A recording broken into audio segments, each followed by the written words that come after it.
ઓમ નમો ભગવતે વાસુદેવાય.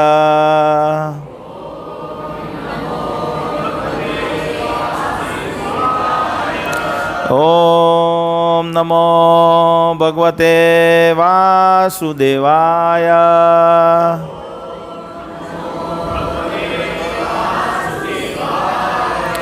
ઓમ નમો ભગવતે વાસુદેવાય.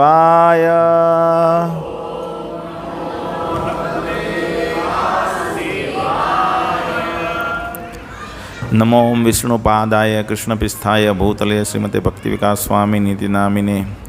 નમો વિષ્ણુપાદાય કૃષ્ણપિસ્થાય ભૂતલે શ્રીમતે ભક્તિવેદાંત સ્વામી નીતિ નામિને. નમસ્તે સરસ્વતી દેવે ગૌરવાણી પ્રચારીને નિર્વિશેષ શૂન્યવાદી પાશ્ચાત્ય દેશતારીને. જય શ્રી કૃષ્ણ ચૈતન્ય પ્રભુ નિત્યાનંદ શ્રી અદ્વૈત ગદાધર શ્રીવાસાદિ ગૌર ભક્તવૃંદ. હરે કૃષ્ણ કૃષ્ણ કૃષ્ણ હરે હરે, હરે રામ રામ રામ હરે હરે. હરે કૃષ્ણ.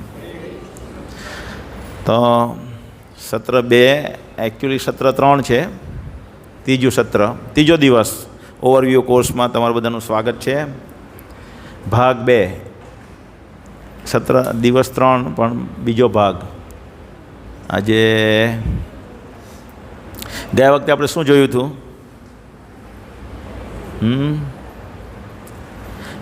ગયા ગુરુવારે આપણે થોડોક અવાજ કરજો. ગયા ગુરુવારે બરાબર છે, ચાલે. ગયા ગુરુવારે શું જોયું આપણે? અત્યાર સુધીમાં શું જોયું? શું આપણે શીખ્યા?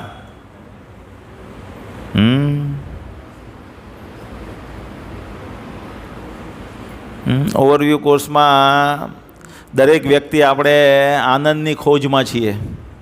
દરેક જીવ પરમ સુખ એટલે કેવું સુખ જેમાં કોઈ વિઘ્ન ન હોય. અહીંયા આપણને સુખ મળે પણ એની અંદર એની સાથે સાથે કંઈ ને કંઈ વસ્તુ જોડાયેલી હોય, દુઃખ. પણ આપણે બધા જીવ એવા જ સુખ માટે બનેલા છીએ જેમાં કોઈ પણ વિઘ્ન વગરનું સુખ હોવું જોઈએ, અવિરત હોવું જોઈએ ને કોન્સ્ટન્ટ વધ્યા કરવું જોઈએ. એવા પરમ સુખની ખોજમાં છીએ આપણે બધા. અને એ ત્યારે પ્રાપ્ત થાય જ્યારે આપણે ભગવાનના સંબંધમાં આવીએ ત્યારે. જ્યાં સુધી ભગવાનના સંબંધમાં નહીં આવીશું ત્યાં સુધી એ સુખ પ્રાપ્ત થવાનું નથી. તો ભગવાનની આપણે બેઝિક ડેફિનેશન જોઈ. શું ડેફિનેશન જોઈ? 4 સૂત્રમાં જોઈ. ભાવેશ બોલો, ભગવાનની શું વ્યાખ્યા જોઈ?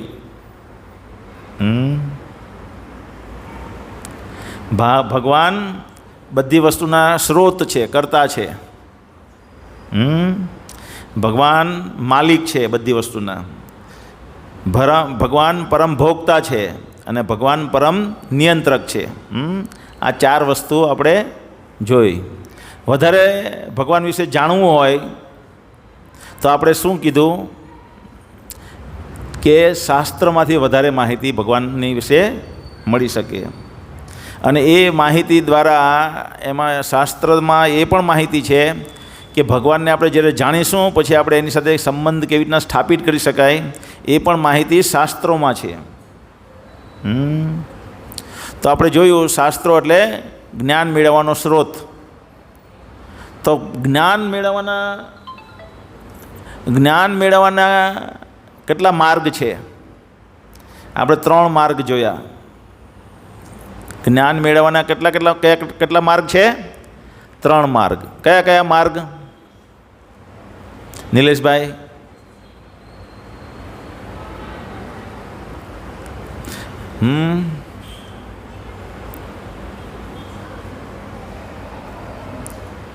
ત્રણ માર્ગ કયા છે? એક છે પ્રત્યક્ષ પ્રમાણ. પ્રત્યક્ષ આપણે જોઈએ ને આપણને જ્ઞાન થાય, આપણે અનુભવીએ ને આપણને જ્ઞાન થાય, એ એક પ્રમાણ, એ એક જ્ઞાન મેળવવાનો રસ્તો છે. પણ એમાં એક ત્રુટિ છે એ જ્ઞાન મેળવવાની. આપણે જે જોયું, જે અનુભવ્યું, જે આપણને ટેસ્ટ કર્યો, તો એ દ્વારા આપણને જે જ્ઞાન થાય છે એમાં એક પ્રકારની ત્રુટિ રહેલી છે. શું ત્રુટિ રહેલી છે? એમાં ખામી છે એક એવી રીતે જ્ઞાન. પ્રત્યક્ષ પ્રમાણ જે સાયન્ટિસ્ટો એક્સપેરિમેન્ટ કરીને મેળવે છે એ જ્ઞાનમાં એક ખામી રહી જાય છે. શું? એ પૂર્ણ જ્ઞાન પ્રાપ્ત નથી થતું એના દ્વારા. એની કોઈ ગેરંટી નથી કે પરફેક્ટ જ્ઞાન છે. કેમ? એ શું છે ત્રુટિ? કારણ કે એ જે જ્ઞાન જે જ્ઞાન આપણે મેળવીએ છીએ જેના દ્વારા તેની ઇન્દ્રિયો અપૂર્ણ છે. શું છે? અપૂર્ણ ઇન્દ્રિયો છે. એ વ્યક્તિ ભ્રમિતને પાત્ર છે અને પછી ભૂલ કરશે. ખબર છે ને, આપણે જોયું કે આપણી આંખ અમુક જ વસ્તુ જોઈ શકે, કાન અમુક જ વસ્તુ સાંભળી શકે, નાક અમુક જ લેવલનું સૂંઘી શકે. તો આપણી ઇન્દ્રિયો અપૂર્ણ છે. અપૂર્ણ ઇન્દ્રિય દ્વારા જે પણ જ્ઞાન હશે તે પૂર્ણ છે એ આપણે કહી ન શકીએ. પરફેક્ટ છે એમ કહી શકાય નહીં. બીજું કે અંધારામાં આપણે ચાલતા હોઈએ તો રસ્સીને આપણે સામ સમજીએ એટલે ભ્રમિત થઈએ. રણમાં આપણે જઈએ તો તડકાને લીધે આપણને પાણી દેખાય, પણ ત્યાં પહોંચીએ તો પાણી હોય નહીં, મૃગ જળ જેને કહીએ, તો એને કહેવાય ભ્રમિત થવું. તો આપણે દરેક વ્યક્તિ ભ્રમિતને પાત્ર છીએ, દરેક જીવ. અને આ ભ્રમિતને પાત્ર હોવાને લીધે આપણે કંઈ ને કંઈ ભૂલ કરીએ કાર્યમાં. રોડ પર જતા હોય આપણને એમ લાગે રોડ ક્લિયર છે, પણ ભેંસ આવતી હોય આપણને દેખાય નહીં, ભ્રમિત થઈ ગયા. રોડ ક્લિયર છે પણ ભેંસમાં ગાડી અથડાઈ જાય, એક્સિડન્ટ થઈ જાય. તો એવી રીતના ઘણી બધી દુર્ઘટનાઓ થઈ જાય. હવે આવી દુર્ઘટનાથી બચવા માટે આપણે શું કરીએ? ખોટું બોલીએ, છેતરીએ સામે કોઈને વ્યક્તિ. તો આ પ્રત્યક્ષ પ્રમાણથી જે જ્ઞાન થાય છે એમાં ત્રુટિઓ છે. શું છે? ત્રુટિઓ. એનાથી પરફેક્ટ જ્ઞાન મેળવી શકાય નહીં. પછી આપણે જોયું અનુમાન પ્રમાણ. અનુમાન પ્રમાણ દ્વારા પણ આપણે જ્ઞાન મેળવી શકીએ નહીં. અનુમાનથી તો કોઈ પરફેક્ટ કન્ક્લુઝન પર જઈ શકાય નહીં. ત્યાર પછી આપણે જોયું શબ્દ પ્રમાણ. તો શબ્દ પ્રમાણની પ્રમાણભૂતતા જોઈ આપણે ને એનો પાવર જોયો. જેમ કે પાવર જોઈએ તો આપણા પિતા કોણ છે એ જો આપણે એક્સપેરિમેન્ટ કરીએ તો ધારો કે વસ્તીના 10%, ટોટલ દુનિયાની વસ્તીના 10%ને બી આપણે પરીક્ષણ કરીએ તો એના 800 વર્ષ થાય ડીએનએ ટેસ્ટ કરતાં ડીએનએ ફિંગરપ્રિન્ટિંગ કરીએ ને એનો ખર્ચો ને આ ને તે ને 800 વર્ષ જો આપણે જીવતા પણ રહીએ પણ જે આપણા પિતા હતા એ અત્યારે હયાત રહેશે નહીં. તો આપણી માતા આપણને જો જણાવી દે કે આ તારા પિતા છે તો એ પરફેક્ટ સ્ત્રોત કહેવાય. પછી કોઈ પણ વ્યક્તિ બીજા લાખ લોકો વિરોધ કરે કે આ તારા પિતા નથી, પણ પ્રમાણભૂત એ છે કે માતાએ કીધું કે એ તારા પિતા છે, તો એના કોઈ પણ સામે કોઈ પણ નકારે તો પણ એ સામે ટકી શકે નહીં. તો શબ્દ પ્રમાણ જે છે એમાં તાકાત છે. બીજું કે આપણે એ પણ જોયું કે આપણે સૂતા હોઈએ ને કોઈ આપણને મારવાના ઈરાદેથી આવે, મારીને લૂંટી જવાના ઈરાદેથી આવે તો આપણી એક જ ઇન્દ્રિય આપણને બચાવી શકે અને એ છે કાન. જો એ કંઈ અવાજ કરે અને આપણે જાગી જઈએ તો આપણે બચી શકીએ. એટલે જે સાંભળવાની તાકાત છે એની સામે બીજી વસ્તુ ટકી શકે નહીં. એટલે શબ્દ પ્રમાણ કે જે વ્યક્તિ જાણે છે એ આપણને જણાવે. તો પરફેક્ટ સ્ત્રોત કોણ છે? બધી વસ્તુનું પૂર્ણ જ્ઞાન કોણ આપી શકે? પૂર્ણ જ્ઞાન કોની પાસે છે? ભગવાન પાસે છે. કારણ કે ભગવાન બધી રીતે પરિપૂર્ણ છે. તો એ પરફેક્ટ સ્ત્રોત પાસેથી જો આપણે સાંભળીએ તો આપણું જ્ઞાન પૂર્ણ થાય. ને એ પરફેક્ટ સ્ત્રોત કોણ છે? ભગવાન. અને ભગવાન આપણને શેના દ્વારા જ્ઞાન આપે છે? શ્રુતિ દ્વારા, શાસ્ત્ર દ્વારા. તો શાસ્ત્રોમાંથી આપણને પરફેક્ટ જ્ઞાન મળે, એ શબ્દ પ્રમાણ કહેવાય. કર્મો બ્રહ્મ ઉદ્ભવમ વિદ્ધિ બ્રહ્માક્ષર समुद्भवम तस्मात् सर्वगतम ब्रह्म नित्यम यज्ञ प्रतिष्ठितम. वेदों में नियमित कर्मों का विधान है. शास्त्रों એટલે वेद.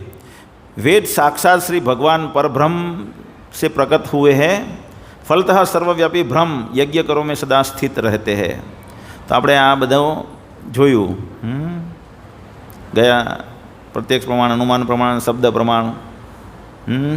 પછી આપણે જોયું કોની પાસેથી સાંભળવામાં એ લોકોને પરફેક્ટ નોલેજ હોતું નથી, એટલે આપણે એની પાસેથી જો સાંભળીએ તો આપણું જ્ઞાન પૂર્ણ થશે નહીં. અને પરફેક્ટ સ્ત્રોત વગર કોઈની 90% બી વાત સાચી હોય ને, 90% વાત પણ કોઈની સાચી હોય, આપણે એક રિઝલ્ટ મેળવવાનું હોય અને એનું આપણે 90% રસોઈ બનાવતા આવડતી હોય અને 90% પરફેક્ટના લીધે આપણે પ્રયત્ન કરીએ અને પરફેક્ટ રસોઈ બનશે? 90% જાણતા હોય તો કોઈ વ્યક્તિ બરાબર રસોઈ કરવાનું જાણે છે પણ 10% ને બરાબર નથી આવડતું અને 90% બરાબર આવડે છે, તો 90% બરાબર છે એટલે પરફેક્ટ રસોઈ થશે નહીં? આપણા વેવાઈ નારાજ થઈને જતા રહેશે. હે? તો જે 100% પરફેક્ટ છે તેની જ પાછળ આપણે સાંભળવું જોઈએ, અને એ ભગવાન છે અને એ શાસ્ત્ર છે. અને શાસ્ત્રોને આપણે કેમ માનવા જોઈએ?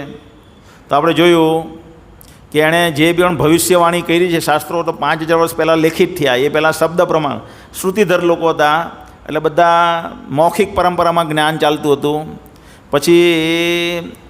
પછી જોયું કે કળિયુગના લોકોની યાદશક્તિ બહુ ઓછી હશે, એટલે શ્રુતિધર સિસ્ટમ ચાલશે નહીં, શ્રુતિ સિસ્ટમ.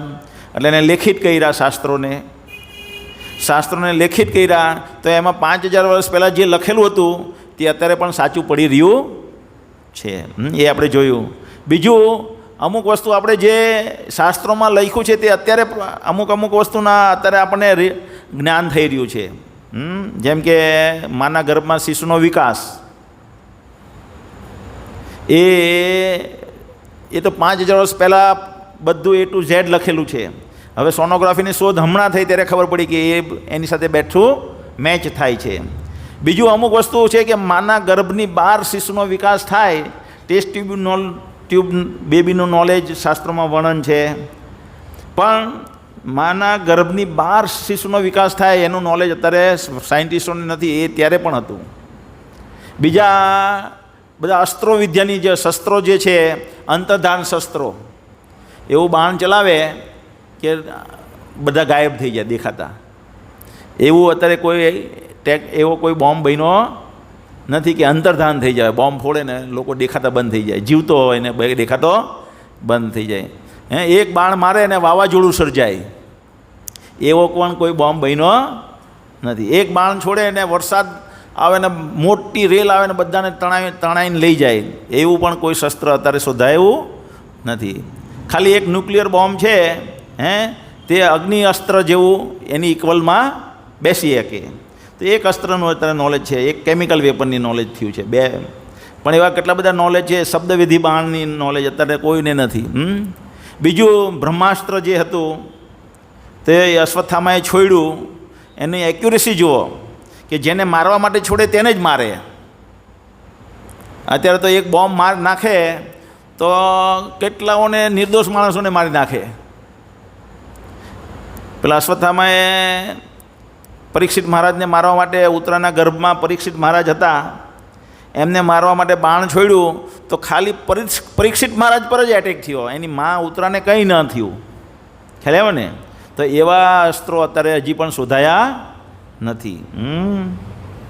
પછી કેટલું બધું વસ્તુ કે ખાવાનું વેચાશે,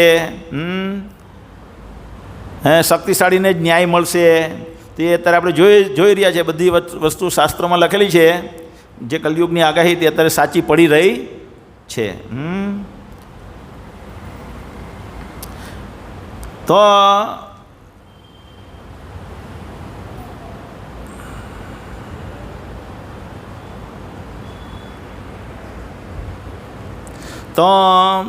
મોટે ભાગના લોકો અત્યારે શાસ્ત્રો પર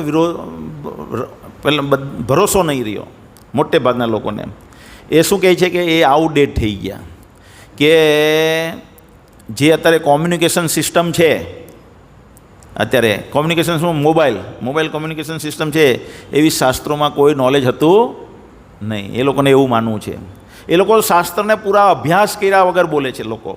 જે લોકો બોલે છે એ લોકો શાસ્ત્રોનો અભ્યાસ કર્યો નથી, ખાલી લોકવાયકાથી બોલતા હોય અથવા એની ધારણા પ્રમાણે બોલતા હોય એવું લાગે આપણને. કારણ કે આપણે જોઈએ છીએ કે પરીક્ષિત મહારાજનું મૃત્યુ થવાનું છે 7 દિવસમાં. એવી જ્યારે ખબર પડી, તમને ખબર છે ને આ વાત, અર્જુનના પૌત્ર પરીક્ષિત હતા, તો એમને શ્રાપ મળે બ્રાહ્મણ દ્વારા અને 7 દિવસમાં એમનું મૃત્યુ છે. જ્યારે એને શ્રાપ મળે અને 7 દિવસમાં મૃત્યુ છે, તે આખું રાજ્યનું રાજપદ બધું છોડી ને ગંગા તટે બેસી જાય છે અમુક સાધુઓની વચમાં અને બધાને પ્રશ્ન પૂછે છે કે આ સમયે મારે 7 દિવસ પછી મારું મૃત્યુ છે, તો મારે શું મારા માટે ઉત્તમ કર્તવ્ય છે મારા માટે. તો એ વાતની વાયુ વેગે આખા બ્રહ્માંડમાં વાત ફેલાઈ જાય. આ ધરતી પરની ઉચ્ચતર ગ્રહોમાં બધે ફેલાઈ જાય. તપોલોકમાંથી વશિષ્ઠજી આવે, નારદ મુનિ પણ આવે, બધા દેવતાઓ પણ આવે. જ્યારે ખબર પડે કે સુખદેવ ગોસ્વામી હવે ભાગવત કહેવાના છે, એટલે બધા લોકો આવી જાય ત્યાં. તો કોમ્યુનિકેશન સિસ્ટમ કેટલું ફાસ્ટ હશે તમે વિચારો. આજે અમેરિકાથી પણ અહીંયા આવવું હોય તો 24 કલાક લાગે છે, 18 થી 24 કલાક લાગે, અને એ પણ પ્લેન બુક થાય ત્યારે. તો બીજા બ્રહ્માંડના અલગ અલગ જે ગ્રહો છે એના પરથી આવવું હોય તો અઠવાડિયું તો એમ જ નીકળી જાય. તો કોમ્યુનિકેશન સિસ્ટમ હતી, પણ એને લોકોને શાસ્ત્રો બરાબર અભ્યાસ નથી કર્યો, એટલે કે એવી કોમ્યુનિકેશન સિસ્ટમ, ટ્રાન્સપોર્ટેશન સિસ્ટમ પણ હતી. બીજા ગ્રહોમાંથી તરત અહીંયા આવી જતા એઝ ઇટ ઇઝ. એકચ્યુઅલી આપણે સાયન્સ પર એટલો બધો ભરોસો કરીએ છીએ કે સાયન્સ જે પણ કહે તે આપણને સાચું લાગે. આંધળા બનીને એના પર વિશ્વાસ કરીએ. જેવી રીતે પણ એની એ છે ને પેલી પિચાસ જેવું છે સાયન્સ. શરૂઆતમાં બહુ સારું લાગે, પણ એના દૂરોગામી પરિણામ જે છે ખરાબ, એની આપણને જ્ઞાન નથી.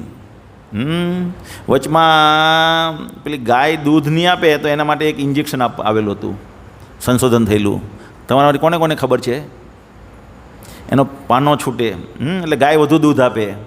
તો બહુ બધા લોકો એનો ઉપયોગ કરવા માંડ્યા, અને પછી ખબર પડી કે એના એ જે લોકો દૂધ પીતા એના દૂધથી ઘાતક એવા ખતરનાક રોગ થવાના શરૂ થઈ ગયા.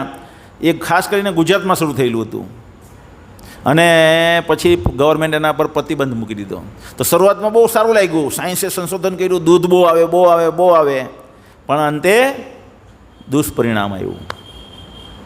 એવી જ રીતે યુરોપમાં લોકો પશુઓનું માંસ વેચે, ખાસ કરીને ગાયનું માંસ એ લોકો બહુ ખાવાનો પ્રયત્ન કરે, અને એમાં એક કેટલ ફીડ શોધવામાં આવ્યું, જેથી કરીને એ જો ખવડાવીએ તો માંસ એનું વજન વધી જાય ગાયનું, અને એનાથી એને નફો બહુ થાય. તો એ લોકોએ ગાયોને આ કેટલ ફીડ ખવડાવવાનું શરૂ કર્યું.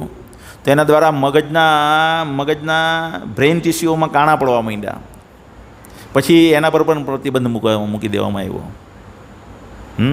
અત્યારે આપણે કેટલી બધી ટેકનોલોજીના સંશોધનથી ફેક્ટરીઓ નાખીએ છીએ, ટ્રાન્સપોર્ટેશન સિસ્ટમ જે આવી ગઈ, ઓટોમોબાઈલ સિસ્ટમ, તેના દ્વારા એટલું બધું પ્રદૂષણ થાય છે કે ન ઈચ્છતા હોવા છતાં કેટલી સિગરેટ પીતા હોય એટલો ધુમાડો શરીરમાં જતો રહે. અને એટલા માટે મેટ્રો સિટીમાં તમે જુઓ તો લંગ કેન્સર ને અસ્થમાના રોગનું પ્રમાણ બહુ હાઈ છે. તો આ એક પિચાસ છે. આપણે શરૂઆતમાં આકર્ષક દેખાય, અને અંતે એના પરિણામ બહુ ખતરનાક હોય છે. તો આ સાયન્સ પર આપણે ભરોસો કરવાનું આપણને ભારી પડે છે.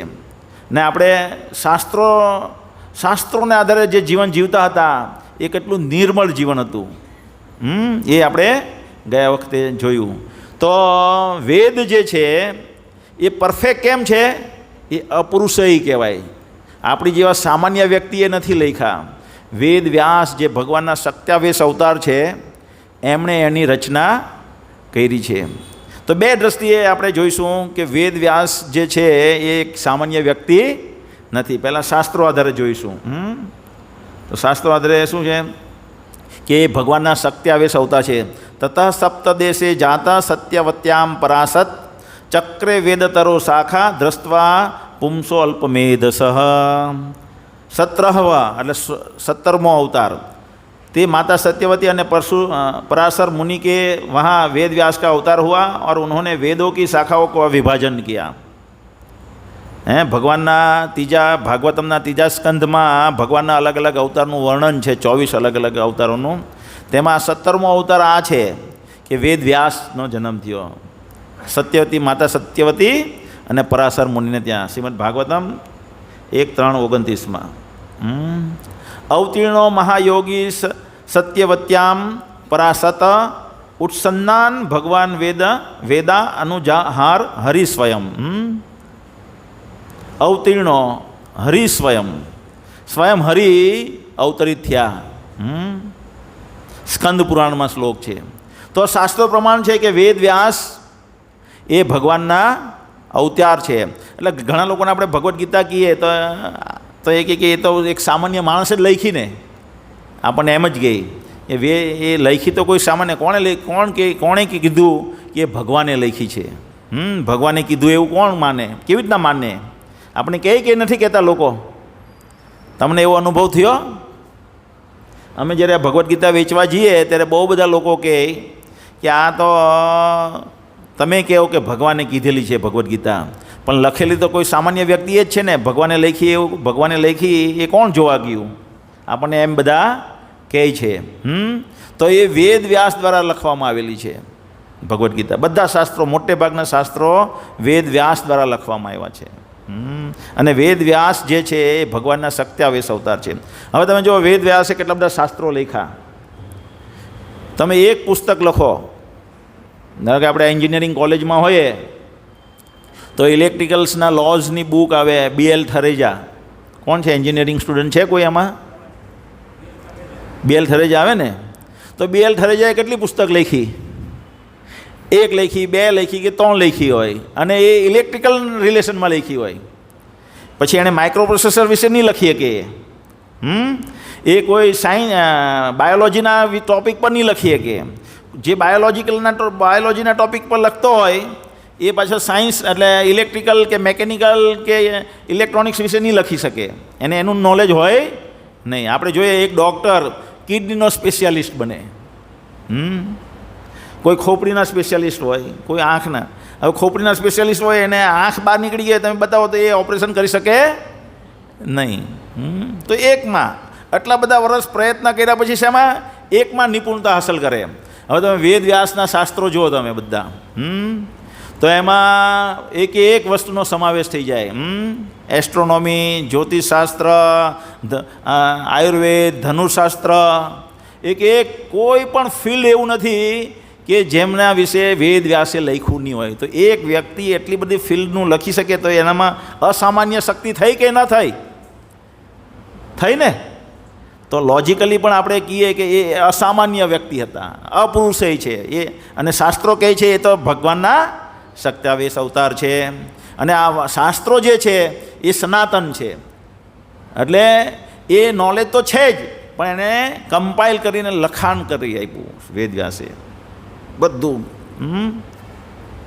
જેવી રીતના હું અત્યારે તમને કહી રહ્યો છે એ નોલેજ તો છે જ, પણ તમને સમજ પડે એ રીતે હું અત્યારે ગોઠવી રહ્યો છું।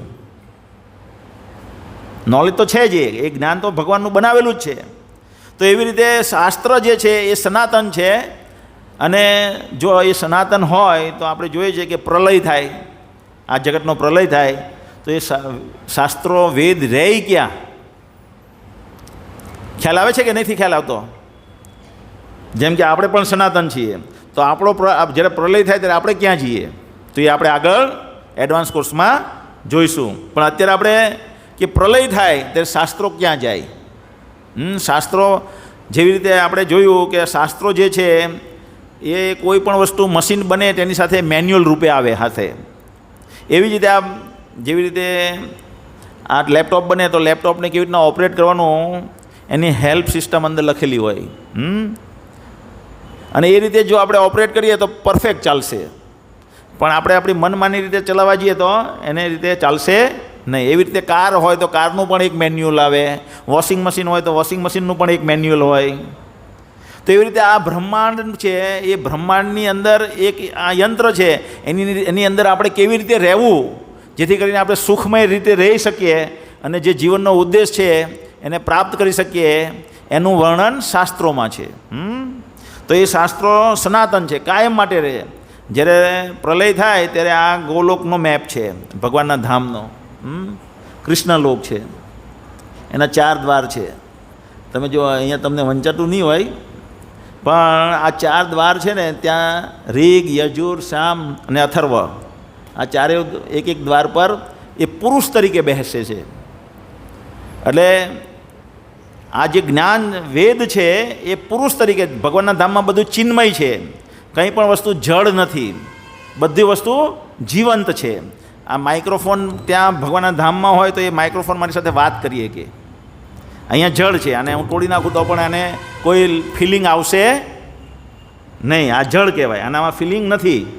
ભગવાનના ધામમાં દરેક વસ્તુને ફિલિંગ છે અને જીવંત છે. તેવી રીતના આ વેદ જે છે એ પણ જીવંત છે.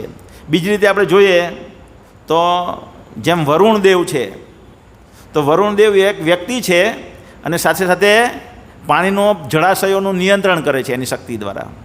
વાયુદેવ છે તો એ એક વ્યક્તિ છે અને સાથે સાથે એમની શક્તિ દ્વારા વાયુનું નિયંત્રણ કરે છે. એવી રીતના વેદ એક વ્યક્તિ છે, અથર્વવેદ એક વ્યક્તિ છે અને એ જ્ઞાનનું એના વહીવટ કરતા છે. સમજમાં આવે છે? તો એ અહીંયા રહે છે ભગવાનના ધામમાં જ્યારે પ્રલય થાય ત્યારે.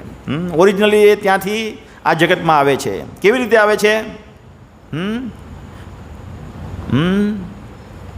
યસ્યામ હતો ભૂતસ્ય નિશ્વસિત મેધદ યદ ઋગ્વેદ યજુર્વેદ સામવેદ અથર્વા અંગીરસ ઇતિહાસ પુરાણામ વિદ્યા ઉપનિષદ શ્લોકા સૂત્રાનું વ્યાખ્યાનન અનન્ય શ્વેત નિસ્વરણી નિસ્વતિતાની.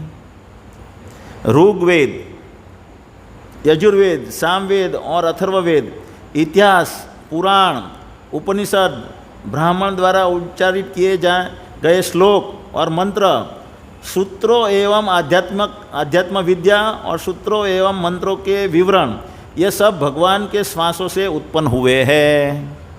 आज જ્યારે ભગવાન આ જગતનું સર્જન કરે ત્યારે સૂક્ષ્મ રૂપે આ જગતમાં એ પ્રગટ થાય. સૂક્ષ્મ રૂપે એટલે થોડુંક ટફ સબ્જેક્ટ છે, પણ વેદ કેવી રીતના અધિકૃત છે અને એ અપુરુષય છે, ભગવાન દ્વારા આપણા માટે અહીંયા મૂકવામાં કેવી રીતે આવે છે તે આપણે અત્યારે જોઈ રહ્યા છીએ. એ કોઈ સામાન્ય વસ્તુ નથી, એટલે પરફેક્ટ છે. તમે જુઓ, શાસ્ત્રોમાં કીધું કે અનાજ જે છે તે પાણીથી પાકે. આપણે ગયા વખતે જોયું, અન્નાદ ભવંતી ભૂતાની, એમ કે દરેક જીવને અન્ન ખાવું પડશે હષ્ટપુષ્ટ રહેવા માટે, દરેક જીવે. તો જે જીવ માંસાહાર ખાય છે એ પણ જે માંસાહાર ક્યાંથી આવે છે? અન્ન ખાતા વ્યક્તિમાંથી આવે છે, એની પાસે. ખ્યાલ આવે છે ને? તો અન્ન ખાય આપણે નટબોલ્ટ ખાઈએ કે કેમિકલ કંઈ કંપનીમાં બનાવેલું કેમિકલ ખાઈને જીવીએ કે હષ્ટપુષ્ટ? નહીં, અનાજ ખાવું પડે.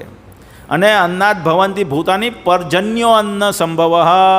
પર્જન્યો એટલે પાણીથી અનાજ આવશે. શાસ્ત્રોમાં કીધું. હવે બહુ બધા સાયન્ટિફિક ડેવલપમેન્ટ થયા, કેમિકલથી આવે છે અનાજ? નથી આવતું. એટલે પરફેક્ટ સ્ત્રોત છે. તો એવી રીતે આ પુરાણ જે છે, દરેક ઇતિહાસ બધા જે છે એ ભગવાન કે શ્વાસો સે ઉત્પન્ન હુએ, સૂક્ષ્મ રૂપે. અને પછી એ ભગવાન બ્રહ્માજીના હૃદયમાં પ્રગટ કરે છે. તે આપણે આગળ હમણાં જોઈશું. તો આ મોટે ભાગના લોકો અત્યારે જે અધ્યાત્મવાદીઓ છે એ 2 પ્રકારના જ્ઞાન છે. કેટલા પ્રકારના જ્ઞાન છે? એક છે શ્રુતિ અને એક છે સ્મૃતિ. સ્મૃતિમાં બધા પુરાણ આવે. તો જે અધ્યાત્મવાદીઓ છે તે પુરાણને સ્વીકાર કરતા નથી. એ એમ કહે કે પુરાણ જે છે એ ખાલી કપોકલ્પનાઓ છે લોકોની, એ સાચું જ્ઞાન નથી. કેમ એવો લોકો એવું કહે છે?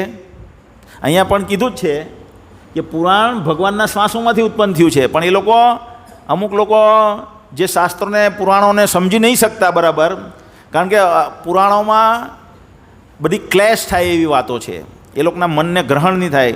જેમ કે પ્રહલાદ મહારાજ જે છે, હિરણ્યકશિપુની વાર્તા તમે સાંભળી હશે. તો આ કલ્પમાં હિરણ્યકશિપુની વાર્તા એવી છે કે ભગવાન નરસિંહદેવ સ્તંભમાંથી ઉત્પન્ન પ્રગટ થાય છે હિરણ્યકશિપુને મારવા માટે. અને આના આગલા કલ્પમાં ભગવાન નરસિંહદેવ હિરણ્યકશિપુને જ મારવા આવે, પણ ડાયરેક્ટ એમના સભાખંડમાં આવી જાય. તો અલગ વાર્તા છે આખી. તો આવી રીતના વાત હોય, કારણ કે સમય અને કલ્પમાં બદલાયા કરે વાર્તાઓ. તો એ લોકોને એમ થાય કે આ વાર્તાઓ મનમેળ બેસે એવી નથી, એટલે એ લોકો એને રિજેક્ટ કરી દે છે.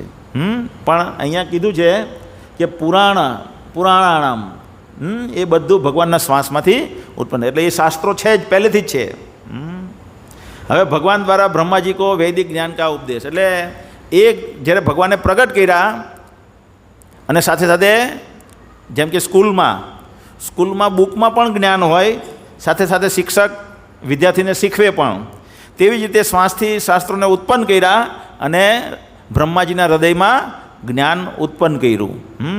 પછી એ બ્રહ્માજી એમના મુખમાંથી પાછું પ્રગટ કરે આ જગતમાં. મૈત્રેય વાચા ભાગવતનો 12મા સ્કંદનો શ્લોક છે. ઋગ સામર્થ્ય ऋयुग अजुर सामर्थ्य खान वेदान पूर्वादिर मुखे शास्त्रम इज्याम स्तुति स्तोतम प्रायश्चितम व्यधत क्रमेत.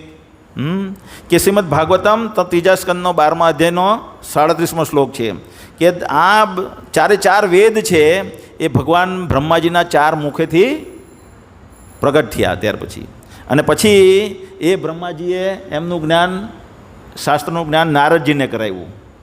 કોને કરાવ્યું? નારદજીને. નારદજીએ એ જ્ઞાન કોને આપ્યું? વેદ વ્યાસજીને. હવે વેદ વ્યાસજીને જ્યારે એ જ્ઞાન આપ્યું ત્યારે વેદ વ્યાસજી શું કરે છે કે એ જોઈ છે કે કલયુગના લોકો એવી રીતના આપણે પહેલાં અહીંયા કે આપણી પાસે કેવી રીતના આવે છે તે જોઈ લઈએ.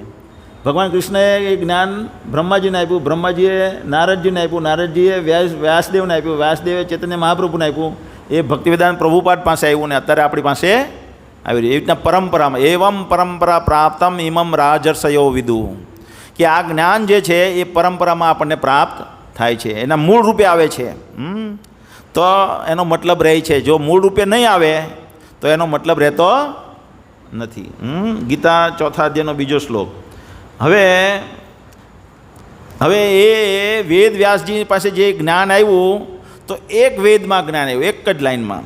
પણ વેદ વ્યાસે જોયું 5000 વર્ષ પહેલાં કે લોકોના કલ્યાણ માટે મારે શું કરવું જોઈએ. તેણે જોયું કે કલિયુગના લોકો તો પ્રાયણ અલ્પ આયુષ્ય, મોટે ભાગના લોકોનું આયુષ્ય બહુ નાનું હશે. 20 વર્ષમાં જ ગઢા થઈ જશે, 20 વર્ષમાં જ લગ્ન થઈ જશે, એને ત્યાં પુત્રના પુત્ર થઈ જશે અને મૃત્યુ પણ પામી જશે, ભણતર બધું પતી જશે. તો એટલા આમથી ટૂંકું આયુષ્યમાં આટલું બધું શાસ્ત્રોનું અધ્યયન થશે નહીં. એટલે એણે વિભાજન કર્યા. પહેલાં વેદ બનાવ્યા, 4 વેદ, એક વેદમાંથી 4 વેદ બનાવ્યા, 4 વેદમાંથી પછી ઉપનિષદ બનાવ્યા, ઉપનિષદમાંથી પછી વેદાંત સૂત્ર બનાવ્યું. વેદાંત સૂત્રને સમજવા માટે અમુક દાખલાઓ જોઈએ, કારણ કે દાખલા વગર બેસી શકે આપણા મનમાં, એ વાત બેસી શકે નહીં. એટલે એને એ વેદાંત સૂત્રને સમજાવવા માટે પુરાણ બનાવ્યા. શું બનાવ્યા? પુરાણ. તો એવી રીતે એણે આ મૂળ જ્ઞાનને અલગ અલગ વિભાગમાં વિભાજિત કર્યું, જેથી કરીને આપણે એને અમુક લિમિટેડ વસ્તુ જે જોવી હોય તે, જે આપણે કામની હોય તે આપણે સમજી શકીએ. એટલે કારણ કે આપણું આયુષ્ય ટૂંકું હતું. પ્રાયણ અલ્પ આયુષ્ય સભ્ય કલો અસ્મિન યુગે જનઃ મંદઃ. બહુ બધા આળસુ હશે. મંદ એટલે આપણે જોઈએ છીએ કે આ આધ્યાત્મિક જ્ઞાન છે અહીંયા સમજવા માટે આપણે આવ્યા છે, પણ બહુ ઓછા લોકો આવ્યા. બિલીમોરામાં કેટલી વસ્તી હશે? હે, અંદાજે કેટલી વસ્તી હશે? અંદાજે 1,00,000 2 લાખ 70,000ની વસ્તી હતી છે.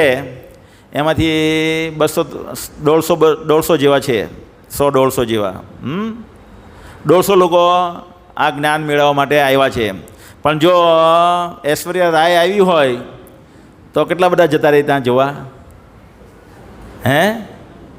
તો લગભગ 5,000 લોકો તો જતા રહી ને. અહીંયા નરેન્દ્ર મોદી રોડ શો કરે, ખબર છે તમને?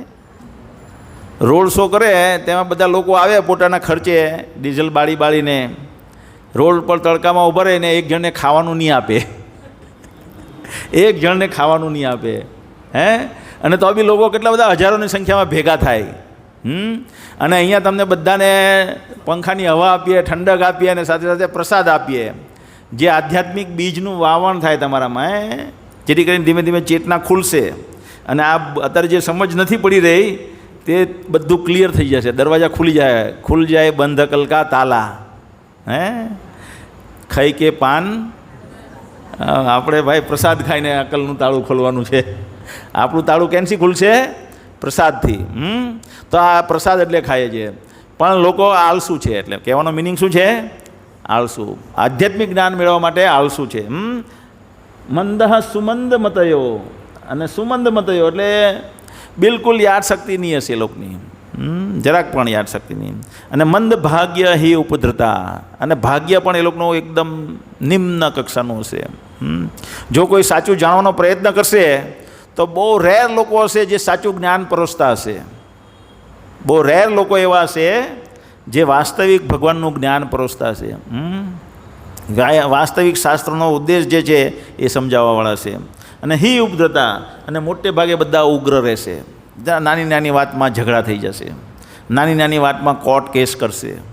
અને એ લોકો પણ જતા રહેશે, કેસ ચાલુ રહેશે કોર્ટમાં. કેસ બે લડવાવાળા, કેસ ચાલુ રહે કોર્ટમાં, પણ એ બે મૃત્યુ પામી જાય. હંમેશા ઉગ્ર. કારણ કંઈ ને કંઈ તકલીફ રહે. બ્લડ પ્રેશર રહે, સુગર રહેશે, શરીર સાથ નહીં આપતું હશે એટલે ઉગ્ર રહેશે. તો આવા લોકોને કલ્યાણ કરવું હોય તો એના માટે વેદ વ્યાસે શું કર્યું કે આ જે શાસ્ત્ર છે એને અલગ અલગ વિભાજન કર્યા. આ શ્રીમદ ભાગવતમના પહેલા સ્કંદનો પહેલા અધ્યાયનો 10મો શ્લોક છે. એટલે વેદ વ્યાસે આ શાસ્ત્રને વિભાજન કર્યા. શ્રુતિ અને સ્મૃતિ.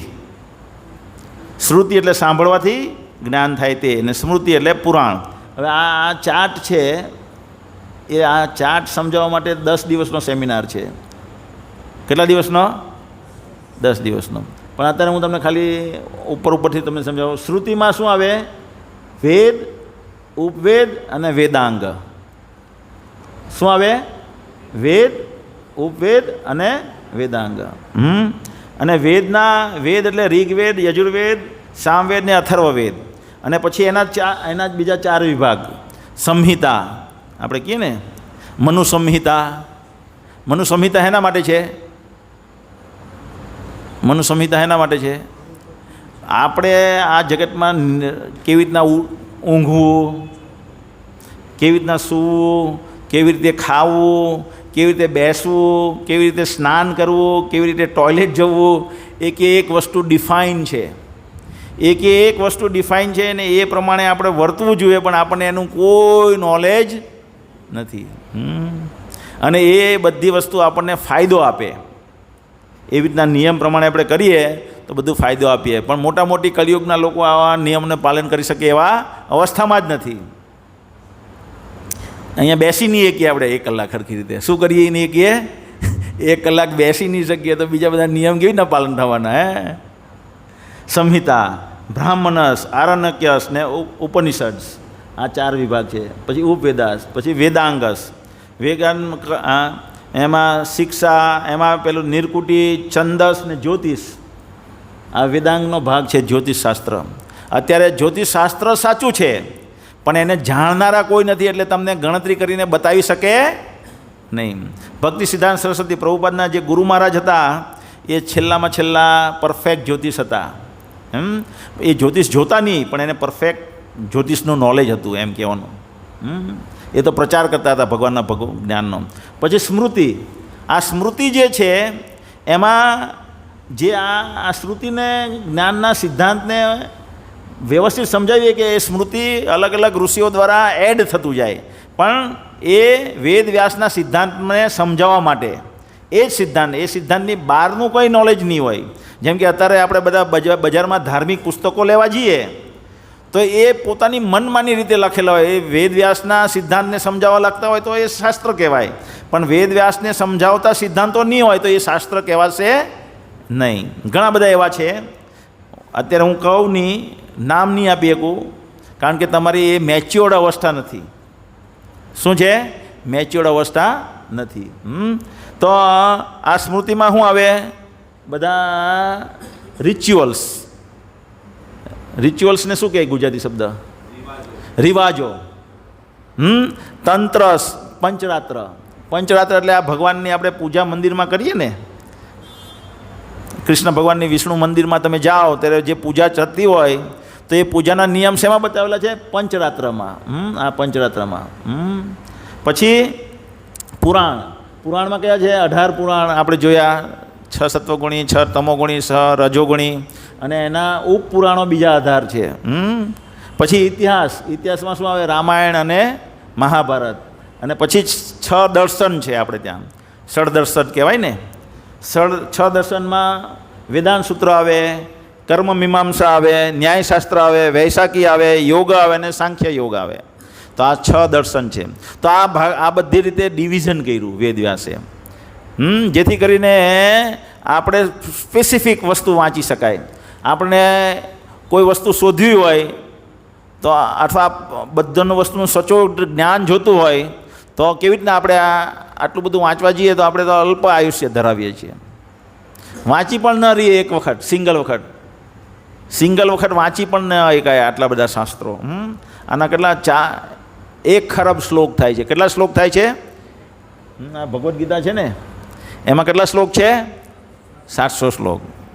તમારામાંથી કોણ હાથ ઊંચો કરે? મને 700 શ્લોક, 700 શ્લોકનો મિનિંગ ખબર છે. હાથ ઊંચો કરો. 700 શ્લોકનો મિનિંગ આપણને ખબર નથી તો 1 ખરબ શ્લોક આપણે કેવી રીતના સમજી શકવાના? એટલા માટે કલયુગમાં 2 શાસ્ત્ર. તો શાસ્ત્રોનો અભ્યાસ શું કરવો જોઈએ? હવે શાસ્ત્રોનો અભ્યાસ શું કરવો જોઈએ? શાસ્ત્રો એવી કોઈ વસ્તુ નથી કે ખાલી એને વાંચી અને એમાં દિમાગ લગાવ્યા કરવાનું. શાસ્ત્રોનો વાંચન કરી અને એને જીવનમાં ઉતારવાનું છે, એને સમજવાના છે, યથારૂપે સમજવાના છે, અને સમજીને એને આપણા જીવનમાં ઉતારવાના છે. એ ખાલી એક વાદ વિવાદ કરવા માટે શાસ્ત્રો નથી, અથવા એને પેલી લાલ પોથીમાં વીંટી ને મંદિરમાં અગરબત્તી કરવા માટે શાસ્ત્રો નથી. ઘણા લોકો શાસ્ત્રો વાંચે અને ખાલી વાદ વિવાદ કરે, અહીંયા આમ લખેલું, હું બધું જાણું, પોપટિયું જ્ઞાન. પણ તારા જીવનમાં તે એનો અમલ શું કર્યો? કશું નહીં. તો શાસ્ત્રો એના માટે નથી. શાસ્ત્રો વાંચીને અમલ કરવા માટે છે. અને એ અમલ કરવાથી શું થશે? જે આપણને કરોડો જન્મથી નથી પ્રાપ્ત થયું તે પ્રાપ્ત થશે. ભગવાનનો પ્રેમ, ભગવાનના ધામમાં આપણે પાછા જઈશું, જ્યાં આપણે શાશ્વત જીવન પ્રાપ્ત થશે. તો એટલા માટે વેદોનો વાંચવાનો ઉદ્દેશ છે. તો કલયુગમાં કયા કયા શાસ્ત્રો છે? 2. શ્રીમદ ભાગવતમ અને શ્રીમદ ભગવદ્ ગીતા. 2. આમાં 18,000 શ્લોક છે અને આમાં 700 શ્લોક. એટલું આપણે વાંચીએ તો આપણું જીવન સફળ છે કલયુગમાં. How to study the Vedas. હવે આ જે શાસ્ત્રોનો અભ્યાસ કેવી રીતના કરી શકાય? ઘણી વખત પરસ્પર વિરોધી લાગે વાતો શાસ્ત્રોમાં. શું લાગે? પરસ્પર વિરોધી. જેવી રીતે તમે મહાભારત વાંચો તો મહાભારતમાં તો એવા 800 શ્લોક એવા મૂકવામાં આવેલા છે જે જાતે કરીને નહીં સમજી શકાય. ખબર છે તમને એવું? કોને ખબર છે એવું? જ્યારે વેદ વ્યાસે નક્કી કર્યું કે આ બધાને શાસ્ત્રોને લેખિત કરવા છે, મૌખિક ચાલતા છે એને, તો લેખિત મહાભારત પણ એને નક્કી કર્યું કે મહાભારતને પણ લેખિત કરવું છે. તો આ બધા શાસ્ત્રોના લખાણ માટે એમણે ગણેશજીને બોલાવ્યા. કારણ કે એ વખતે આપણે છે ને કંપની સેક્રેટરી આવે, શોર્ટ હેન્ડ રાઇટિંગ ખબર છે? શોર્ટ હેન્ડ રાઇટિંગ આવે કંપની સેક્રેટરી લખવાનું. એટલે મિટિંગ હોય તો મિટિંગમાં ફટ લખી દે. અત્યારે તો રેકોર્ડર આવી ગયા એટલે પછી એને પેપરમાં ઉતારી દેવાય ધીમે ધીમે સાંભળીને. પણ પહેલાં તો આવા રેકોર્ડર એવું હતું નહીં. એટલે શોર્ટ હેન્ડ રાઇટિંગ, જે બી મિટિંગ થાય, ચર્ચાઓ થાય તે લખ્યા કરે શોર્ટમાં, અને પછી એને આખો સાર બનાવી નાખે. તો એવી રીતના ફાસ્ટ રાઇટર કોણ હતા એ વખતે? વેદવ્યાસ બોલે અને લખીએ કે એવું ગણેશજી હતા. તો ગણેશજીને કીધું કે તમે લખો. હવે ગણેશજીએ લખવાનું શરૂ કર્યું, પણ એક શરત મૂકી કે તમારે નોન સ્ટોપ બોલવાનું. વેદવ્યાસજીને શરત મૂકી. શું લખી? નોન સ્ટોપ બોલવાનું.